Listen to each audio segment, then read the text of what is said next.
Right guys, so the first thing you want to do is grab your prosthetic that we made in part 1. Do check that out. It was yesterday's video, but I will try and put a link in this video too.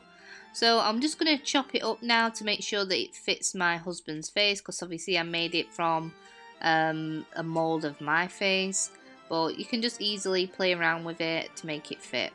So I'm just cutting up the nose piece and sticking that on with some liquid latex, and I've just popped into the hollow areas of the prosthetic some cotton wool with latex, so it obviously holds the shape that we've made on the cast. Next thing you want to do is just stick down the eyebrow, because this prosthetic goes over part of his eyebrow, so I don't want to pull out his eyebrows when we take the prosthetic off. So same again with the big prosthetic. I'm going to put a layer of liquid latex down and pop inside the prosthetic hollow sections some liquid latex with cotton wool. The next thing you want to do is just pop liquid latex all around the edges, because we need to try and get a seamless blend between the prosthetic and the face. It's always hard to do that with thick prosthetics like this, but just try your best. Right now I'm just going to pop foundation all over the prosthetic and his face, just to blend that in, to give it a blank canvas so we can start painting it. I'm just using the W7's Natural Beige, but you can use any foundation you want. I've gone with a lighter skin tone. Obviously this is my foundation.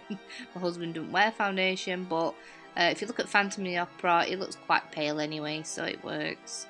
So if you've got any big sections of the prosthetic where the latex isn't going to blend, just get a little bit of cotton wool and dip it in latex and pop it in that area. Because if you see next to his eye, I've just done that because the prosthetic wouldn't stick down properly then. I didn't want to put too much latex in that area because it's next to his eye. Now I'm just going to add a little bit of colour and shadows to his face again. Just adding the Clinique's Chubby Stick contour stick, just to contour the face, just like a natural contour, not like a heavy contour or anything. And I'm just going in with the NYX Brow Wiz in black, just to fill those in. And then I'm using the Coastal Scents palette now, powders rather than creams this time, because I'm just going to try a different technique. And I'm just going in with a beigey colour, it's like a beigey dark grey, and we're going to go over all the sections where shadowing would occur on the face naturally.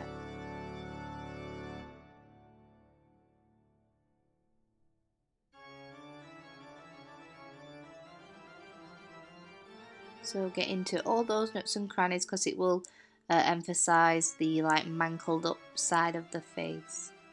Now we're going to go in with a matte purple, like a dark purple, and we're going to pop that all over the prosthetic, leaving the highlight, you know, like the raised bones type of area. We're going to leave those clear from the colour, because we want to keep them quite flesh toned. So yeah, going in with a pink now, just a dark pink, and popping that where the brain is, the nose, and just making the face almost look like it's like a birth defect, like a birthmark. So like you're getting like dark pinks and purples, and just play around with it best you can. The best thing to do is look at reference photos for this. Now we're just going to go in with a dark brown now and go over the shadow areas again, just to make sure that all the areas of the prosthetic stands out.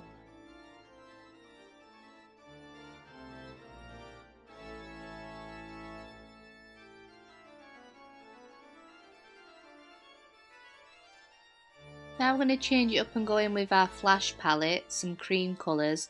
I'm just going to grab the white with my finger and just slightly dab it on the raised areas, just to give it a little bit more highlighted bone effect. Because if you look at the reference photos, they look like bones sticking out.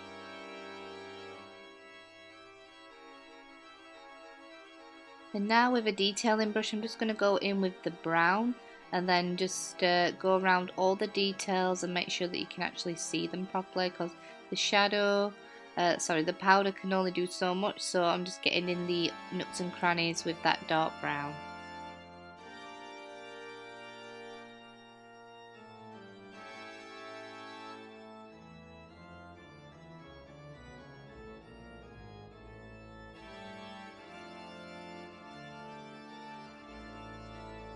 Now I'm just going to go in with the blue and just make some really translucent veins and capillaries and things like that, so it looks like almost translucent skin around certain areas.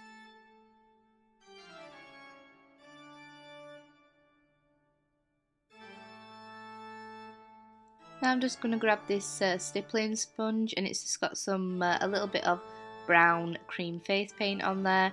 I'm just going to dab it in certain areas and just drag it along certain areas of the face, just to give it a roughed up type of look. Now you want to grab your Phantom of the Opera mask and cape, and you are done.